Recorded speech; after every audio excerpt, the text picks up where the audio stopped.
కేవలం 7,999 up to 10 kgs వరకు బరువు తగ్గి అధిక బరువు నుంచి వచ్చే ప్రధాన సమస్యలను దూరం చేసుకోండి. అమెరికా ఇరాన్ యుద్ధం కారణంగా పెట్రోల్ కొరత ఏర్పడుతుందనే టెన్షన్ వాహనదారుల్లో ఏర్పడింది. ఫలితంగా నల్గొండ జిల్లా కేంద్రంలో పెట్రోల్ బంకులకు వాహనదారులు క్యూ కట్టారు. ఉదయం నుంచే పెట్రోల్ బంకులు అన్ని వాహనదారులతో నిండిపోయాయి. 4 వీలర్ వాహనదారులు తమ వాహనాలను ఫ్యూయల్ ఫుల్ ట్యాంక్ చేయించుకునేందుకు మాత్రమే ఆసక్తి చూపిస్తున్నారు. ఫలితంగా చాలా చోట్ల సాధారణ పెట్రోల్, డీజిల్ నిల్వలు నిండుకున్నాయి. మరింత సమాచారం మా ప్రతినిధి విజయ్ భాస్కర్ అందిస్తారు.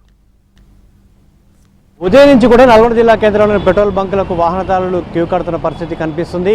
పెట్రోల్ దొరుకుతుందా లేదా, యుద్ధం కారణంగా పెట్రోల్ కొరత ఏర్పడుతుందనే ఒక పానిక్ సిచ్యువేషన్లో అయితే వాహనదారులు ఉన్నారని మనం చెప్పుకోవచ్చు. ఒకసారి వాహనదారులతో మాట్లాడదాం. ఏంటి 800 రూపాయల పెట్రోల్ ఎందుకు పెంచుకున్నారు? ఎప్పుడైనా వేయించుకుంటాం బంకులో. అంటే దొరకదు అనుకుంటున్నా. అట్లేం లేదు.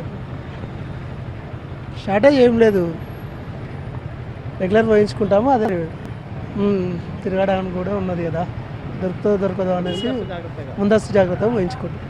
4 వీలర్స్ అంతా కూడా ఫుల్ ట్యాంక్ చేయించుకుంటారు పరిస్థితి. ఒకసారి వాహనదారుతో మాట్లాడదాం. ఏంటి ఒకసారి ఫుల్ ట్యాంక్ చేయించినట్టు కనబడతా ఉంది. ఏది యుద్ధ భయంతో అందరూ ఇట్లానే అవుతుంటే మేము కూడా జాగ్రత్త పడి ఎన్ని రోజులు పోసుకున్నా వారం రోజులు పెట్రోల్ ఉంటుంది. కాకపోతే ప్రభుత్వం, కేంద్ర ప్రభుత్వం దీన్ని చొరవ తీసుకొని ఈ షార్టేజ్ నయం చేయాలి. ఎందుకంటే రాను షార్టేజ్ ఏముండదు. ఆల్మోస్ట్ జరసంధి నుంచి 2 నౌకలు వచ్చినాయని టీవీలలో వస్తుంది, మీ టీవీలో కూడా వచ్చింది. కాకపోతే ఏంటంటే దాన్ని పద్ధతి ప్రకారం మొదలుపెట్టి పుకాలను బంద్ చేస్తే జనాలు అందరికీ పెట్రోల్ దొరుకుతుంది. వేరే బంకులలో చూసారా? ఆ బంకులలో ఎట్లుంది పరిస్థితి? అన్ని బంకులలో ఇదే పరిస్థితి ఉంది. కాకపోతే ఏంటంటే పెట్రోల్ సరిపోనుంది. కాకపోతే అడ్వాన్స్ పోసుకుంటారు, వారం 15 రోజులు అడ్వాన్స్ పోసుకుంటారు. అంతేగాని ఆ సమయానికి అక్కర వచ్చినోని కాదు. ఆ విధంగా నడుస్తుంది.